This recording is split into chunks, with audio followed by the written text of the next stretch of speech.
नमस्कार, मैं doctor Rakesh research of astro में आपका स्वागत करता हूं। आज उपस्थित हूं एक नए विषय को लेकर आपके सामने, जो लोगों ने मुझसे बहुत आग्रह किया, बहुत फ़ोन कॉल्स किया और व्हाट्सअप किया कि कुछ मकर संक्रांति के विषय में अपना विचार रखें। तो यह आज के टाइम हम आप एक नया विषय स्टार्ट करने जा रहे हैं, जिसे कहते हैं टॉपिक ऑन द डिमांड। इस टॉपिक ऑन द डिमांड के क्रम में सबसे पहले हम मकर संक्रांति को लेते हैं और मकर संक्रांति के विषय में लोगों ने जो इच्छा जाहिर की है, आज हम उसका निवारण करेंगे। आइए देखते हैं कि मकर संक्रांति होता क्या है, ठीक है, और मकर संक्रांति से ज्योतिष का क्या संबंध है, इसी विषय में मैं कुछ कहूँगा। मकर संक्रांति में कहा जाता है कि हमारा जो सूर्य है, सूर्य धनु राशि को छोड़ के मकर राशि में प्रवेश करता है। इस घटना को हम मकर संक्रांति कहते हैं। शास्त्रों में और कर्मकांड की दृष्टि से इसे विशेष माना गया है। ज्योतिष क्या मानता है? ज्योतिष तो सूर्य तो हर महीने राशि परिवर्तित करता है, अर्थात हर महीने कोई न कोई संक्रांति होती है, ठीक है। लेकिन इसे विशेष माना गया है, ठीक है। क्यों माना गया है? क्यों? इसका एक रीजन है कि सबसे पहले सूर्य जब धनु से मकर राशि में जाता है, यह तो ज्योतिषी बात हुई, लेकिन एक्चुअल में जो धर्मशास्त्र और कर्मकांड कहता है, वह कहता है कि जो सूर्य है, सूर्य उत्तरी गोलार्ध को छोड़ के दक्षिणी गोलार्ध में प्रवेश करता है। जब सूर्य दक्षिणी गोलार्ध में प्रवेश करेगा, ठीक है, तो हम कहते हैं कि सूर्य उत्तरायण हुआ, अर्थात उसका मुख उत्तर की ओर हुआ। अब सिंपल भाषा में समझें कि हम पृथ्वी को दो भागों में डिवाइड कर दें, एक ऊपरी भाग, एक निचली भाग। ऊपरी भाग को ठीक है, और नीचे दो भाग हो गए, ठीक है। एक को हम उत्तरी गोलार्ध कहेंगे और एक को कहेंगे हम दक्षिणी गोलार्ध। हमारा जो भारत देश है वो उत्तरी गोलार्ध में उपस्थित है। अब मैंने ये बताया कि दक्षिणी गोलार्ध में हमारा सूर्य प्रवेश कर गया। मकर संक्रांति के दिन सूर्य दक्षिण गोलार्ध में चला गया, अर्थात उसका मुख उत्तर की ओर हो गया। हम इसको बोलते हैं उत्तरायण होना, अर्थात सूर्य का मुख हमारी तरफ है, तो हम कोई भी शुभ काम, अच्छे कार्य हम इसमें कर सकते हैं। ऐसा धर्मशास्त्र या कर्मकांड, ठीक है, शास्त्र, ठीक है, ऐसा कहते हैं। ज्योतिष क्या कहता है? ज्योतिष कहता है संक्रांति होती रहती है और संक्रांति में यह धनु राशि से मकर राशि में गया है। इसका इफेक्ट क्या होगा? यह कुंडली टू कुंडली डिपेंड करता है कि व्यक्ति कुंडली में सूर्य कैसा है, अन्य ग्रह कैसे हैं, ठीक है। तो हम हर महीने इसका प्रेडिक्शन कर सकते हैं कि सूर्य कैसा है, अन्य ग्रहों का प्रभाव क्या है। तो ये एक अलग घटना है, लेकिन कुल मिला के संक्रांति जो समझी जाती है वह ज्योतिष के अनुसार धनु से मकर में प्रवेश करना, और जो एक बात कही जाती है कि यह उत्तरी गोलार्ध से दक्षिण गोलार्ध में जाना, अर्थात उत्तर की ओर मुख होना। इसे कहते हैं कि सूर्य अब उत्तरायण है। अब उत्तरायण है, इसको शुभ माना गया है कि सूर्य हमारे सम्मुख होता है। सूर्य जब सम्मुख होता है तो हमें ऊर्जा अच्छा देता है, हमारा शरीर ऊर्जावान होता है, शरीर में स्फूर्ति बढ़ती है। इसी बात में कहा गया है कि जब सूर्य की रोशनी अच्छी आएगी तो हमें इसको धर्म से जोड़ा गया है, इसे कर्मकांड से जोड़ा गया है, और कहा गया है कि इस दिन हमें गंगा दर्शन करना चाहिए। गंगा दर्शन का मतलब है गंगा स्नान करें और उसके बाद हमें कुछ दान पुण्य का कार्य करें।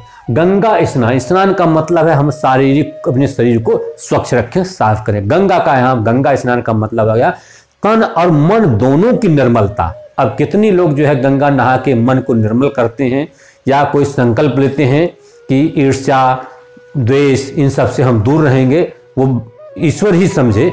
लेकिन फिर भी गंगा स्नान का मतलब यही होता है मन को साफ करना, तन को साफ करना, तन मन दोनों को साफ करना। लेकिन ठीक है, अब इसे पवित्र माना जाता है।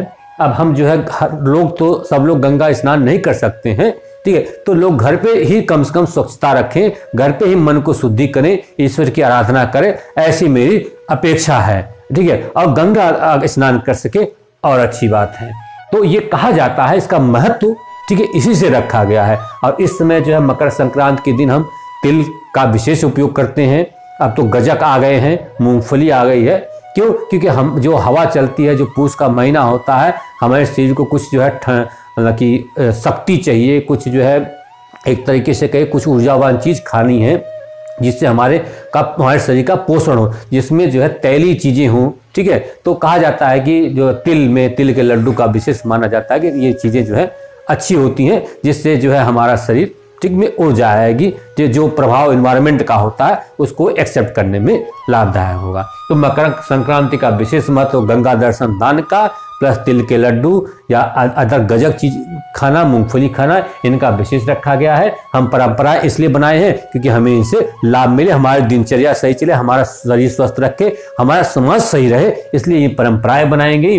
अब जो है यही कहा गया है ज्योतिष के अनुसार, ठीक है, कि सूर्य दक्षिणायन कहे जाएंगे कब? जब ठीक है, जब सूर्य 4 नंबर कर्क में, सिंह में, कन्या में और तुला में और वृश्चिक में और धनु लग्न में होते हैं तो हम कहते हैं कि सूर्य दक्षिणायन है। और जब सूर्य मकर में, कुंभ में, मीन में और आपके जो है मेष में, वृष में और मिथुन में होंगे तो सूर्य उत्तरायण कहेंगे हैं। ये ज्योतिष के अनुसार है। आइए देख लेते हैं कि ज्योतिष पे इसका कैसा, एक छोटा एग्जाम्पल, ज्योतिषी इसे कैसे देखते हैं। हमने 2 कुंडली ली है, एक हम 8 नंबर का लिया है कि मान लीजिए गोचर के अनुसार हमारी चंद्रमा 8 नंबर में था और हम इसको हम देख रहे हैं कि हाँ कि 8 नंबर वृश्चिक राशि वालों के लिए सूर्य का क्या प्रभाव पड़ेगा। वृश्चिक राशि वालों के लिए देखिए सूर्य 9 नंबर से 10 नंबर में जब आएगा वो तृतीय भाव में जाएगा, अर्थात सूर्य का तृतीय भाव में जाना तो जो वृश्चिक राशि वाले होंगे उनके लिए कहा जाएगा कि उनके जो है पराक्रम में वृद्धि होगी। ठीक है, उनके आत्मबल में वृद्धि होगी, शरीर में पुष्टता आएगी। ठीक है, और ठीक है, तो इन चीजों को सूर्य के कारकत्व को बढ़ा चढ़ा के कहना। इसी ढंग से अगर हम देखते हैं कि हमारा जो 10 नंबर की मकर राशि है तो यहाँ पे सूर्य जो बनता है वो क्या बनता है?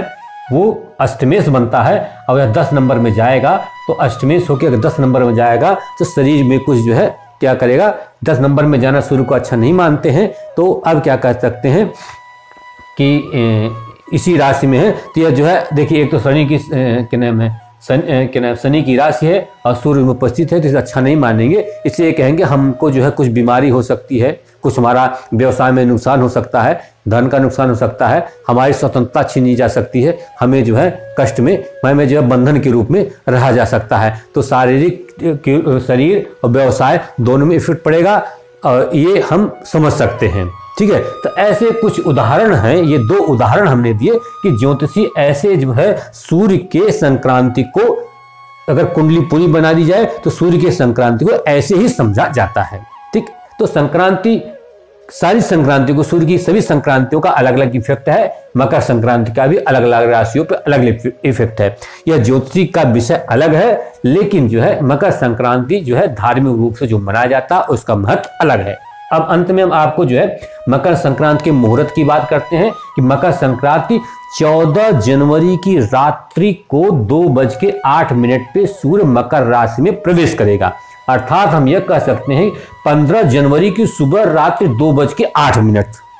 ठीक, क्योंकि हमारे यहाँ क्या लिया जाता है कि जब जो है सूर्य निकल जाता है, सूर्योदय के बाद ही तिथि की गणना होती है, इसलिए जो है, लेकिन अंग्रेजी कैलेंडर के अनुसार जो है 15 जनवरी की सुबह मतलब रात्रि 2:08 पर सूर्य मकर राशि से, ठीक है, मकर राशि में प्रवेश कर रहा है। ठीक, अब पुण्य काल क्या है? यह सुबह 7:15 से शाम 5:46 तक है। इसके बीच में आप जो है नहाने का, स्नान करने का लाभ उठा सकते हैं, दान करने का लाभ उठा सकते हैं। जो हमारे धर्मशास्त्रों में इसका फायदे बताए गए हैं उसके फायदे का लाभ आप उठा सकते हैं।